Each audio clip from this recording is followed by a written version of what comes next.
All right, thank you for staying with us. It's Daybreak on Trust TV. Time for us to take a look at our discussion for today, the major discussion that we are having. And we are looking at a proposal. Now, the senator representing Ebonyi Central Senatorial Zone, Senator Obinna Ogba, said that conducting the country's general election in one day will save cost, lives, time, and also ensure convenience to the electorate. Ogba, who is the Senate Committee Chairman on Sports, said that before the end of the 9th Assembly, he will be among senators who will advocate the amendment of the Electoral Act to ensure such is done.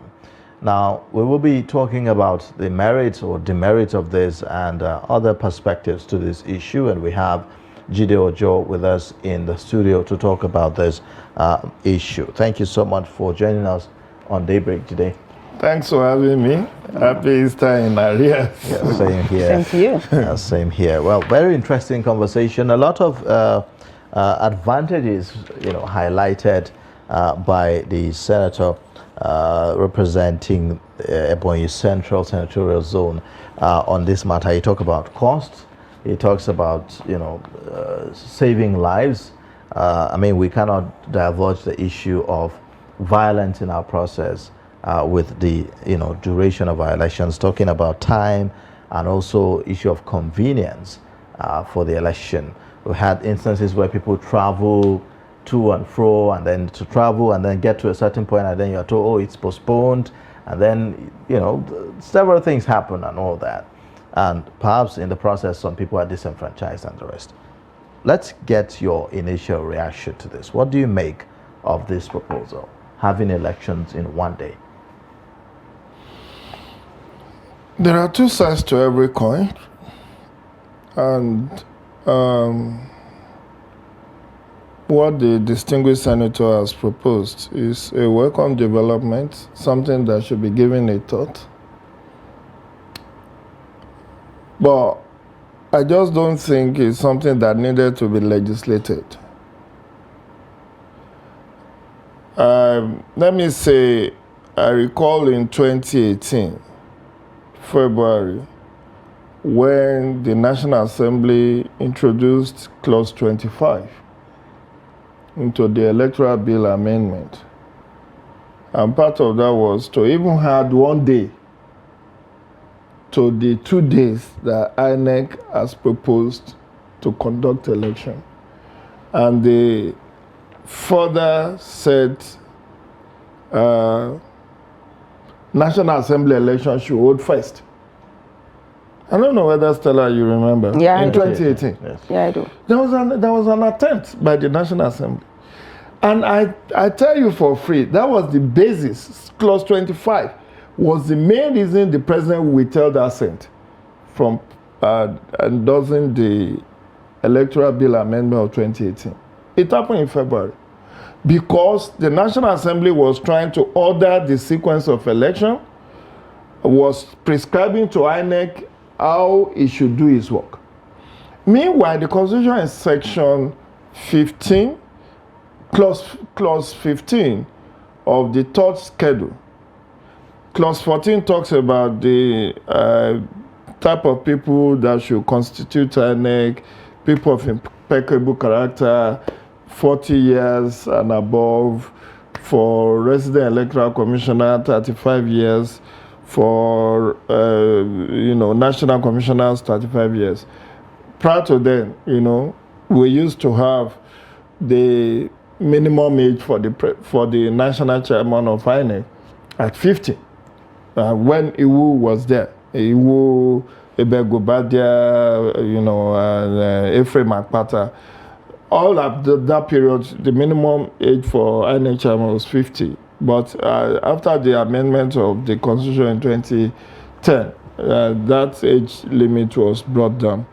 So Clause 15 of the third schedule says INEC shall have the power to organize and conduct. There were 3 words used, and that gave INEC omnibus power on how it wants election organized. if you recall, even ahead of this 2023 election, some parties went to court to challenge INEC about the sequence of election. They said, no, don't start with the presidential or national elections. Start with the state so that there is no bandwagon effect. So conduct state governorship and state house of assembly first, then 2 weeks after conduct. So different requests are coming from different quarters. But what I'm saying is that must we alter the constitution? The constitution had already given INEC that discretion. Look at it this way, Stella and Mana. INEC did not need to go to National Assembly to say, oh, we are used to having election between 8 a.m. and 2 p.m. So we want to alter the time for election. So give us a new time that we should. No, INEC just dealt with it administratively. It says election will start from 8:30 to 2:30. Didn't need to request for any extra power because that section, clause 15 of the Constitution, already say power to organize, conduct, and I keep forgetting. But you know, Mr. Jideojo, what you're trying to say is that INEC has these powers to do these things, yes, which therefore means that this kind of request shouldn't be coming from the legislature. That's what you're saying. Yeah, so INEC is the one that would sit back and say, is this something that is doable? And it's doable. So I'm coming to that second part. The second part is the merit of it. In fact, I'm a new convert that have joined the call for all elections to be held in one day. I said, yeah, this 2023 election cost the nation $478.6 billion. And I have not been contradicted by INEC. They got $305 billion in 2022 budget, got additional $178.6 billion in 2023 budget. This is not TRC. This is what I know. If you and it's online, if you do a Google check of what the Minister of Finance, Budget and National Planning, when she was giving a breakdown on January 4th, I remember on January 4th, the breakdown she gave about statutory transfer for 2023 budget, INEC got $178.6 billion. In 2022, it got $305 billion. If you add the two together, so can we reduce that? And it's doable. In Kenya, in August 9, 2022, Kenya held its general election, national elections. And there were 6 elections held simultaneously.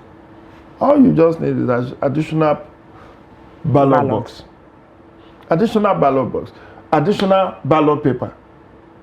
And you are home and dry. So, I have yet, and you know what people are not even saying? Even from the point of having improved voter turnout, if you have all elections in one day, there will be significant improvement in voter turnout. Because if my friend is contesting election, maybe he's going for governorship, and you are going for Senate, or another friend is going for presidential, I will have cause to vote. Because there are different reasons people will have to vote. But situations where you just peg 3 elections on a particular day, 2 elections, another 2 weeks or 3 weeks, it's very wasteful. But you know why there will be voter turnout? As I'm listening to you, I'm thinking about that. Why there will be voter turnout? Don't forget, we have the technology issue as well.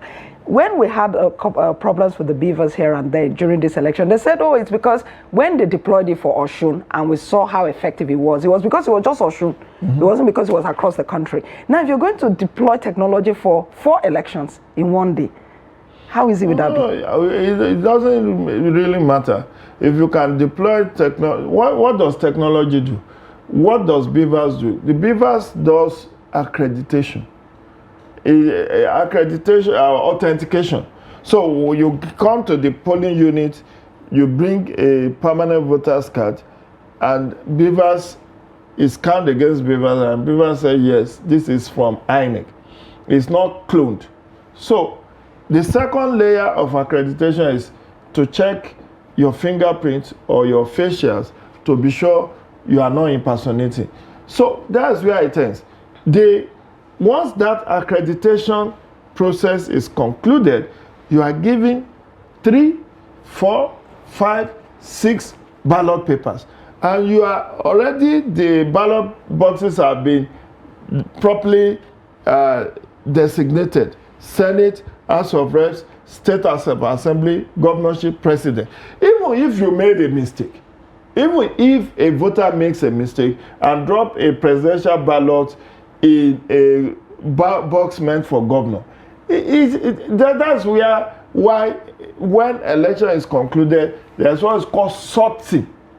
Sorting is the first thing you do after the election has been closed.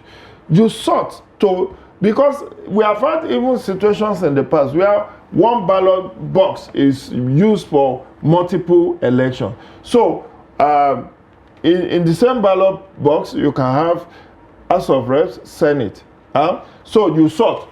You first remove House of Reps this way, Senate this way, then you begin to count what each party gets. So it's not a technology. It's not technology has nothing to do. And what the other thing that beavers will do thereafter, after the counting of the election, recording of the scores of each of the candidates on the result sheets, is that it scans. You use the beavers to take picture and then send to a dedicated portal. Okay, I'm just concerned about the capacity of the electoral umpire in this instance to be able to do, something like this, conducting the multiple elections in one day.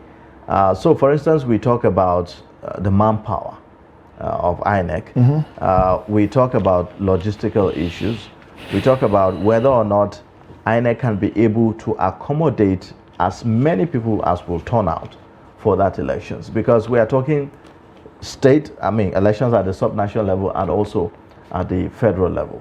So taking lessons from the 2023 general elections, do you think that INEC have so far been able to accommodate as many, like in the last election, people that came out to participate in that elections? We've had a lot of stories about disenfranchisement for some logistical issues and operational issues and the rest of them.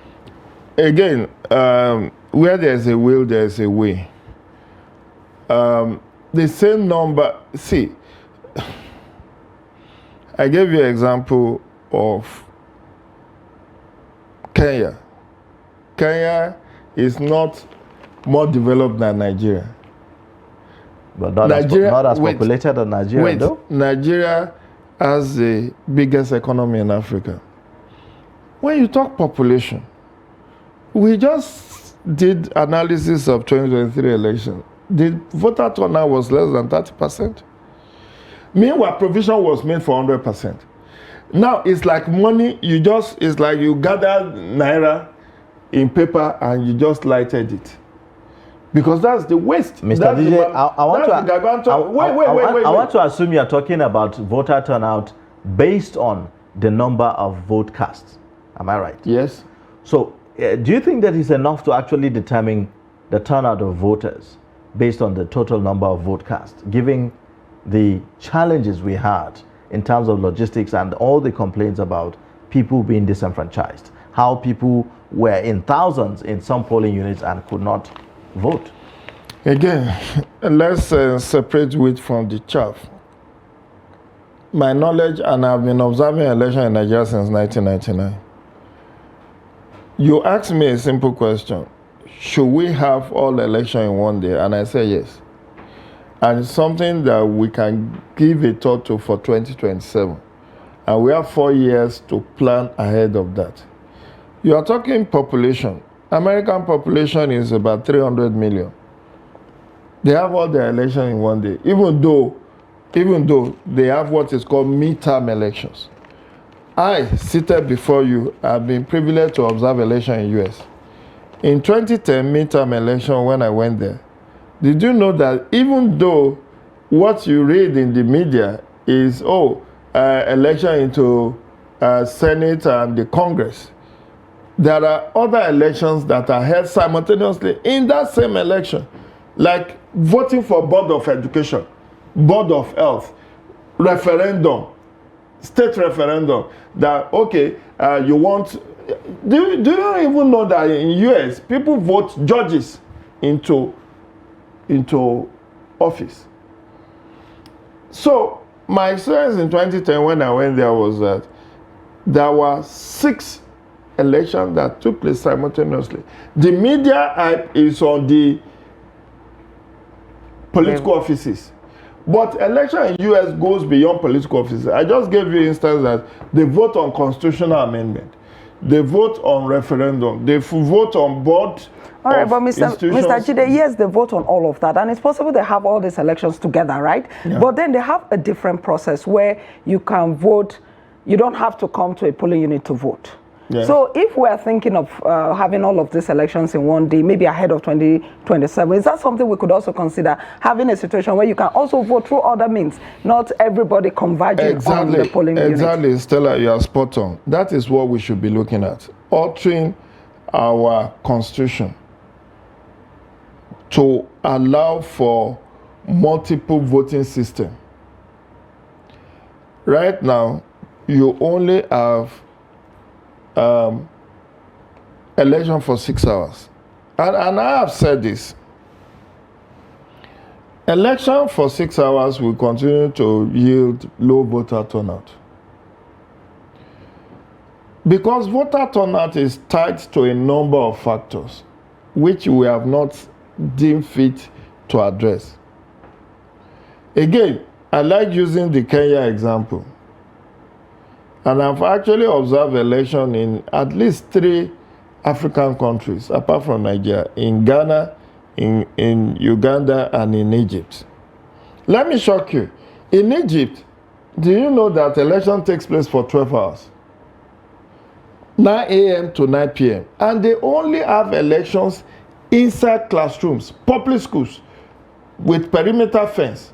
So you're coming in, there are armed soldiers at the entrance to that school that will frisk you and make sure that you are not coming with any weapon.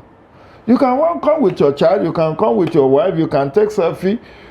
The only thing is that you are coming in, you are going into that classroom, and you are casting, and it's judges of the court that are presiding officers. Aside from that, they don't even have PVCs, they don't have permanent voters card. What they have is national ID card. They use their national ID card to vote. So this is not rocket science, and I am playing down the US issue so that you don't say, oh, don't compare apple and oranges. Let's stay in Africa. In Kenya, in 2022, Kenyans in 12 other countries voted. 12 other countries, both in Africa and Europe. Kenyans in South Africa voted, those in Tanzania, those in Malawi, those in Rwanda, Kenyans in Germany, in US, in Canada, had the opportunity to vote.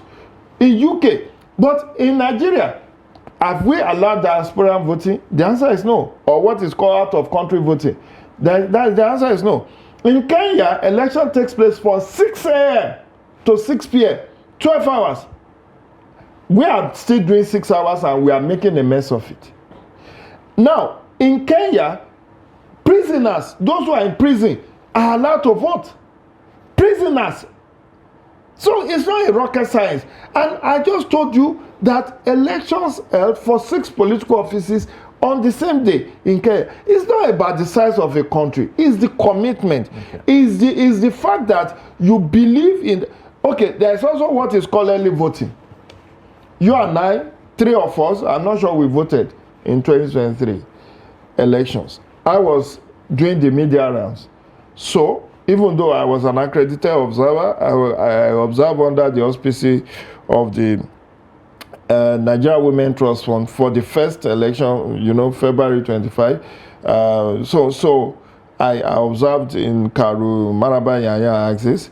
But for the second round, governorship and House of, the Abuja FCT does not vote. So I was doing the media rounds. In Ghana has what is called early voting provision.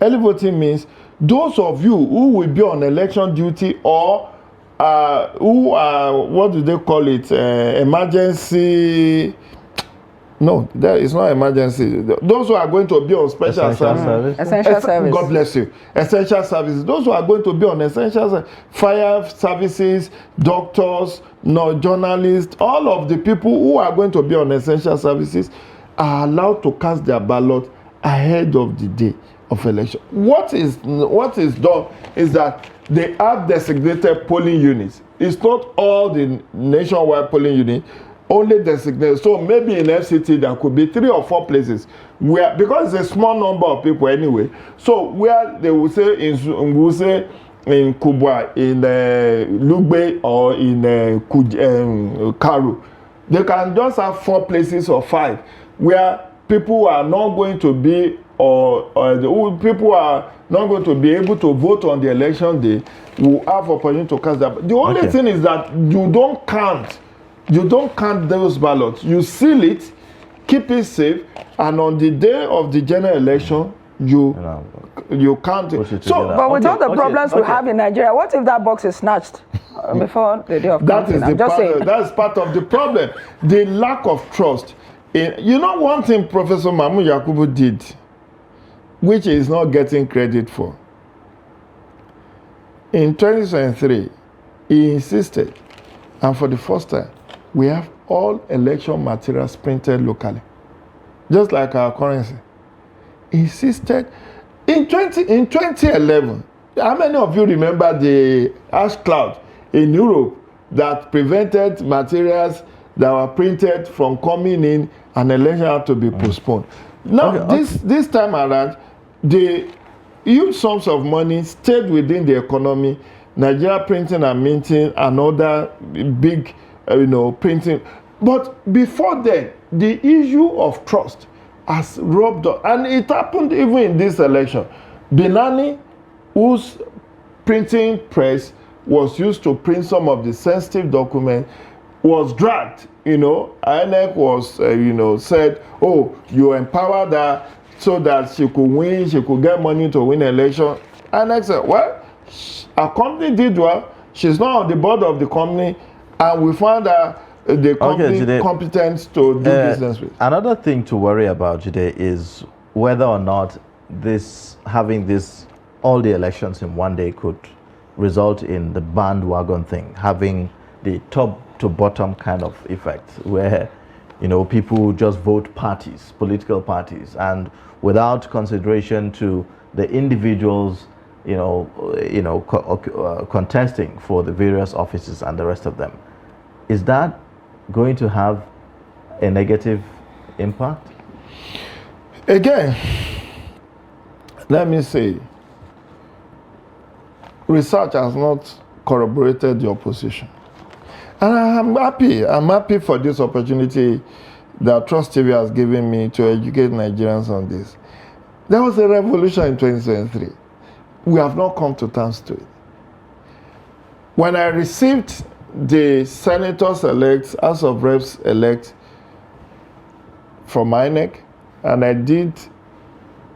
I tried to read, I saw level of sophistication of Nigerian electorate.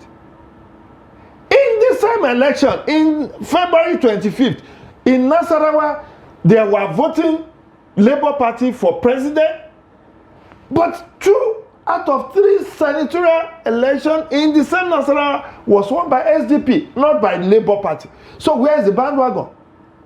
In Delta, they voted Labour Party for presidential election, but in the same Delta, 2 out of 3 senatorial districts was won by APC. That's a PDP state. That's a state where the running mate to Atiku Abubakar came from. But PDP only got the, is it Delta North, by proxy. How did it happen? Majority voted for Labour. Labour does not have candidate.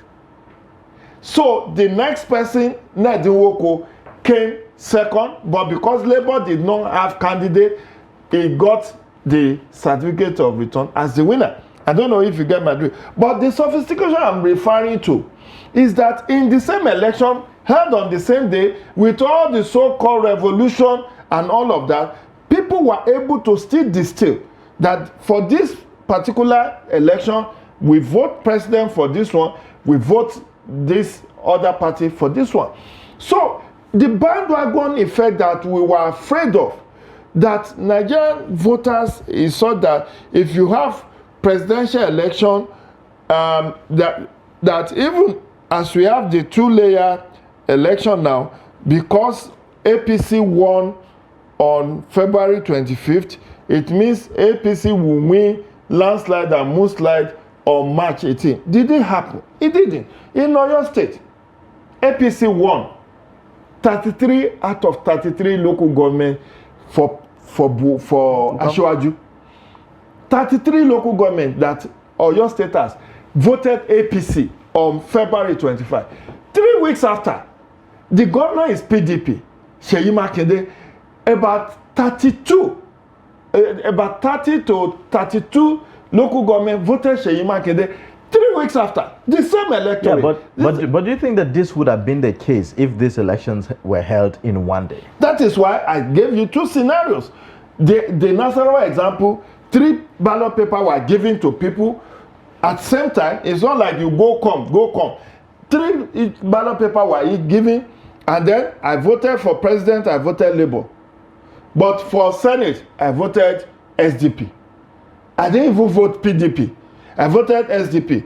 I have not checked what how many House of Reps comes from other party. But what I've told you, if you take cognizance, and these are things you can do as a media researcher, go and look at the outcome of 2023 elections. For the first time, we have rainbow coalition in the National Assembly. House of Reps, 8 political parties won seats into House of Reps. Did you know what happened in Anambra? In Anambra, they voted 97% for Peter Obi on February 25th. In the same election, they voted YPP for Senate. YPP, so why didn't if you are talking of bandwagon, it should have been that because Peter Obi is from there and obedient movement is very strong, so everybody that contested under Labour Party in Southeast should have been fait accompli for them. They should have won. Let me also give you the example in Abia. In Abia, they voted what? Peter Obi, about 90%. But did you see what happened with the Senate? Your friend Eyinaya Abaribe was Apuga. They call it Apuga. I don't know why. Just like NUP. I know it to be LP, but they say NUP. So if an Igboma wants to call Abga, we know it to be Abga. They will say Apuga. Even their national chairman will call it Apuga. It has to do with the accent. Accent. So let me mimic them. So Apuga. Remember, in this outgoing next Senate, he represented PDP. Yeah. But because he knew he wasn't getting the ticket, he crossed over to Apuga. And he won. He won for Apuga. In the same election, OUK, former governor, Orji Uzor Kalu, which party did he represent? APC. APC. He won. Then the third one, I think it's the third senatorial seat that was won by Labour. Now, I'm asking, if there is bandwagon, it should have been obedient Labour. Okay, so should sweep everything. But do you think that there's a peculiarity with the 2023 general elections? Because 2015 was not like this. I mean, 2015 we saw the APC tsunami that brought in a lot of people who otherwise wouldn't have won elections. It still happened in this one. Record the guy in Kaduna South. And the one in Yobe State. Was there one in Yobe? Yeah, there was this guy, a teacher. Oh, that defeated the speaker. Yeah, 35-year-old teacher that defeated the speaker of Yobe State House of Assembly. Then in Southern Kaduna, one guy that was on a motorbike, tricycle driver, who won. And then there was this was in Enugu, this guy that was said to be vigilante, member of the vigilante that won under the Labour Party.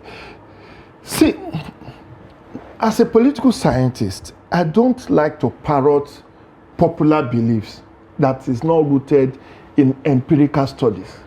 And that's why, you know, I mean, I've had debate with people when they say, oh, this 2023 election is the worst election in history. On what basis? No, but the question I'm asking is whether the 2023 election is peculiar. It's different from the ones we've had in 2015, for instance, talking about the bandwagon effect. Because what you narrated, what you explain now is as though the bandwagon effect does not exist in Nigeria's politics. No. It used to.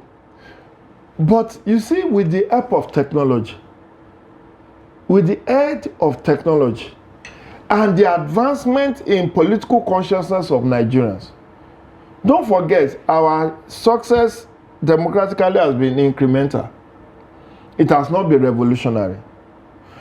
2015 that you talked about, yes, people rode to victory on the name of President Muhammadu Buhari. But there were still states that stood firm and still did not swallow the Buhari phenomenon. Buhari phenomenon largely happened in the north, which is a catchment area anyway. But the same thing with 2023, obedient movement largely happened in Christian-dominated North Central and Southeast and South-South. It didn't happen in the Southwest beyond Lagos. And people didn't realize that obedience or labor did not do the magic in Lagos. I have advanced 5 reasons why Asiwaju Bola Ahmed Tinubu lost Lagos. But you see, the obedient movement were claiming victory as if it was made possible by their strength. The Igbo factor was there, the religious factor was there, the hatred, the envy of Afenifere leadership against Tinubu political dynasty was there, the NSAS, ashes of NSAS protest was there, the economy, the cash crunch, and the fuel crisis. And maybe the cosmopolitan nature of Lagos. The cosmopolitan nature was also there. Mr. Jide, the sponsor of this bill at the National Assembly, he said it would save costs, it would be convenient, but he didn't talk about an issue that dogs our elections. That's the issue of credibility. Do you think that if all elections are held in one day, it will be more credible than what we've been having? This is a bill for the future. I don't see it flying this, and I've told you this now, guys. See, that even if you want to alter the Electoral Act at this time, it will not fly, because Buhari is like a lame duck now.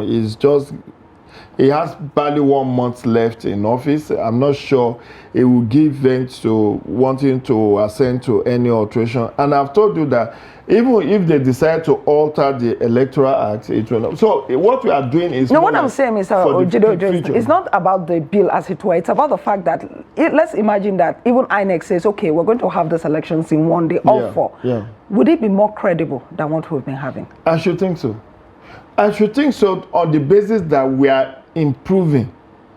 Even though for the naysayers, they don't seem to have come to terms with that improvement. And I give them, I'm not ignorant of why people dig deep when they lose election in Nigeria. Election in Nigeria is one of the costliest in the world. And when people, we run what is called winner takes all. You know, there is no bindu, no soft landing. You can invest all your life savings in election in Nigeria. You move from being a billionaire or a millionaire to become a pauper in one electoral cycle. Look at people who lost re-election. Members of House of Reps, members of Senate. Some of them have been pauperized because they mortgage. Some of them have sold their properties to run this election. So there's no safety net for them.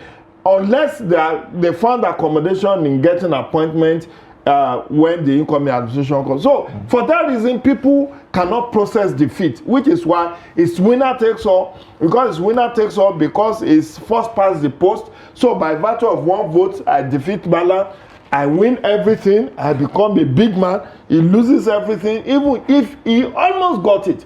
And we have seen very close contest. Look at what happened in Sokoto in 2019. What's the margin by which Tambuwa 300, defeated? a little over 300. Exactly, very close. Even Osun in 2018, the first victory. Right. So these are the reasons why people don't want to think defeat. Okay. But beyond and above that, why I accepted that it can improve credibility of election. And in my column last week, so let me land on this. I know our time is up. In my column last week, I highlighted 10 electoral stakeholders. 10. You cannot single out INEC for credibility of election. If all the 10, or at least 8 out of 10, does not agree to have credible election, not even remove Mahmoud Yakubu, go and bring the person that conducted election in Kenya, the election that brought William Ruto. Some members of the electoral commission in Kenya even openly disagree with the outcome of the election. So disputed election is not peculiar to Nigeria, but other stakeholders must key in for us to have credible election. All right, Jide Ojo, thank you so much for joining us on Daybreak. I know we do not always, each time you're on the show, we don't have enough time to, to talk about the issues, but we thank you for coming up and sharing your perspectives with us. That's the amount we can take for now on Daybreak Show. Join us again tomorrow for another time on the program. In case you've missed, you can always catch up across all social media platforms and also on our YouTube live stream. I am Ayuba Ilea. Thanks for watching. Thank you so much for joining us this morning. Join us same time, same station tomorrow. My name is Stella Iyaji. For now, to have a very pleasant day.